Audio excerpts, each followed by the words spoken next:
Shalom la famille, que le Père Céleste vous bénisse. Il y a une question qui vient de ma tête. Pourquoi Jésus-Christ priait? Lui qui avait la capacité de ressusciter les morts, la capacité de chasser les démons, il avait le pouvoir sur chaque esprit, le pouvoir sur la nature, il pouvait parler et la nature se soumet à son autorité. Alors le Seigneur Jésus priait pourquoi? Prenez d'abord le livre de Matthieu chapitre 26, les versets 41 à 43. Dans le livre de Matthieu chapitre 26, les versets 41 à 43, il y a un événement qui s'est passé, l'événement du jardin de Gethsémani.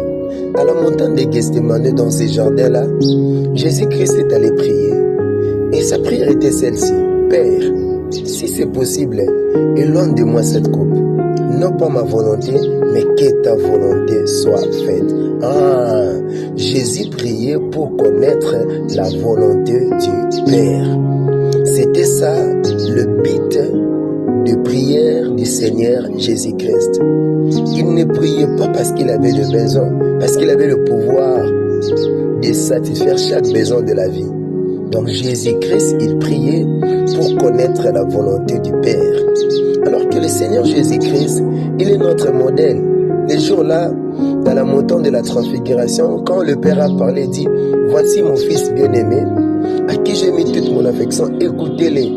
Il a présenté Jésus tant que le modèle de l'humanité. Donc, comme Jésus, il est notre modèle, nous devons le suivre. Si Jésus priait d'abord pour connaître la volonté de Dieu, nous aussi, la motivation de la prière, ça doit d'abord être la volonté de Dieu. C'est pour cela aussi dans la prière de notre Père, il est écrit que ta volonté soit faite. Nous devons d'abord prier pour connaître la volonté de Dieu. Si la motivation de la prière, c'est plus le besoin que de la vie, notre vie de prière sera basée qu'au problème. Quand tout va bien, le volume de la prière va diminuer. Et quand tout va mal, le volume de la prière va augmenter. Alors que le Seigneur Jésus-Christ, il priait d'abord pour connaître la volonté de Dieu. Donc nous devons prier d'abord pour connaître la volonté de notre Père, car c'est lui qui est le maître du temps. Et d'autres choses, ça va venir après. Les gens de prière, les hommes de prière et les femmes de prière, ce sont les personnes qui prient d'abord pour connaître la volonté de Dieu. Alors nous aussi, nous devons prier pour connaître d'abord la volonté de Dieu. Et ensuite, nous pouvons présenter nos besoins. Regardons le Seigneur Jésus-Christ. Il a présenté un besoin, si on peut éloigner la coupe. Mais à la fin, il a cherché la volonté de Dieu. Donc la prière nous permet à connaître la volonté de Dieu. Mais la prière aussi nous permet à parler à Dieu par rapport aux besoins. Il a présenté un besoin, si c'est possible, éloigne de moi cette coupe. Mais à la fin, il dit que ta volonté soit faite. Jésus-Christ cherchait d'abord la volonté de Dieu. Si Jésus est le Fils de Dieu, par essence, nous sommes des fils de Dieu par adoption, par le sang qu'il avait versé à la croix.